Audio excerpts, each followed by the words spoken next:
Hey guys, welcome back to my channel. I hope you're having a great day so far. So I am kicking off my declutter series for 2018 in February. I'm going to be uploading a new declutter video every single Monday night at 7 p.m. Eastern Standard Time. It might go into March as well, just depending on how many declutter videos I film, but I cannot wait. I love decluttering my makeup collection. It feels so refreshing and I love doing it at the beginning of the year, and I feel like I'm pretty good at decluttering. I'm pretty ruthless. I definitely need to be because my collection is getting out of hand and I cannot wait to get it organized and just open my drawer and only see products that I love. But before I get into it and start decluttering, I thought I would film a video for you guys. I've talked about this on my channel before, but there are certain products in my collection that have this like strong hold on me. They're not my favorite products. I don't even use them regularly, but for some reason I don't declutter them from my collection, and I want to love them. I want to use them, but every single time I go back to them, I just don't like them. I don't fall in love with them. In the past, it has been the Too Faced Born This Way foundation, the Too Faced Better Than Sex mascara,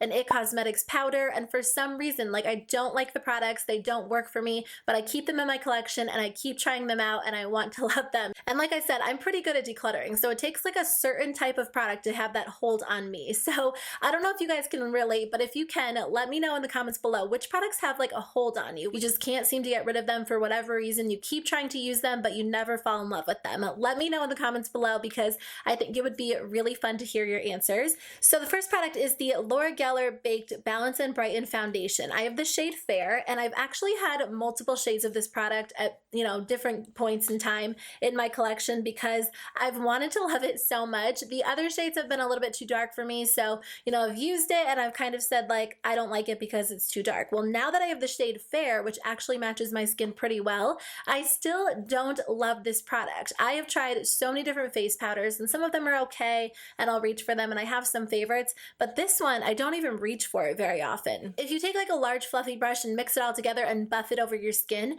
it looks really even and beautiful. But for me personally, when I apply powders, I always go in with like a stippling brush or a damp sponge, and whenever I put my sponge into this product, it just picks up like different colors. So every single time I apply it to my face, it looks a little bit different, so I don't get a really even application. While that sounds like an obvious reason for me personally to declutter the product, I just can't get rid of it. I like the formula and I want it to work for me so badly, and I don't know, I just cannot get it to work for me, at least at this point in time with the way that I apply my powders. The next two products are from Smashbox, and Smashbox is one of my favorite brands. These are the Spotlight palettes. They're actually the highlighting trios that Casey Holmes created, and I love Casey Holmes so much. She is one of my favorite people here on YouTube, but ever since the beginning, when they were first released, I remember talking about how I wasn't sure if I loved them or not, and I keep putting them back into my everyday makeup drawer, hoping that I'll fall in love with them, that I'll use them regularly, and I just reach for almost any other highlight in my drawer over these. They're both really beautiful, and I will say that the gold palette is a little bit too dark for my skin tone the majority of the year, so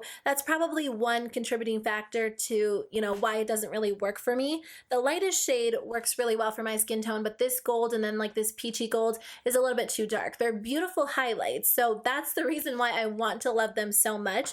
But even the pearl palette, which works a little bit better for my skin tone, I don't know why, it's just not my favorite. I never find myself reaching for it, and there's nothing wrong with the colors. The colors are beautiful. I think the formula is a little bit more on the dry side, and maybe I prefer a little bit more of like a softly pressed highlight. My favorite highlights are like Becca Cosmetics and Wet n Wild, and for some reason I just can't fall in love with these, but I don't hate them enough to declutter them from my collection. I want to love them. I try them over and over. Okay, let's talk about the Subculture palette. I've talked about this on my channel a few times. I do have a full review on this palette, and this is a love-hate palette for me. Honestly, it is a palette that I probably should have returned because they were accepting returns, but I don't know, I cannot part with it, but at the same time, I don't use it. I think the problem with this palette is that I had such high hopes for it, and it just didn't end up working for me. I know that a lot of people love it and use it regularly, but for me personally, no matter what technique I use, no matter what brushes I use, it just doesn't really work for me.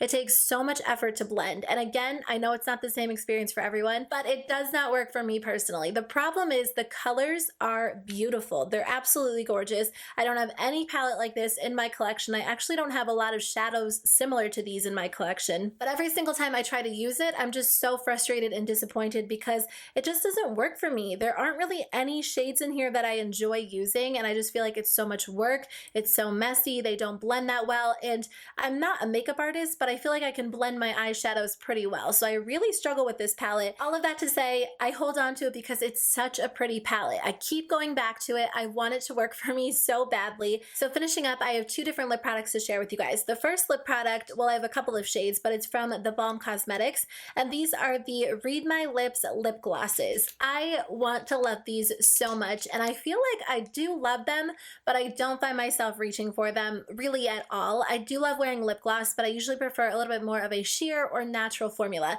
These are pretty highly pigmented, so if you guys are a fan of super pigmented glosses, you're really going to enjoy these. I really don't wear super bold, highly pigmented lip glosses, so I know I need to get rid of the three of these. They're so beautiful. I have such a hard time doing it, but I think I'm ready to get rid of these three. The problem for me is these two. The nude one is in the shade Snap, and the pink one is in the shade Bam. I really want to love these, but I don't find myself reaching for them regularly because they are so super pigmented, and in general I reach for more of a sheer natural gloss.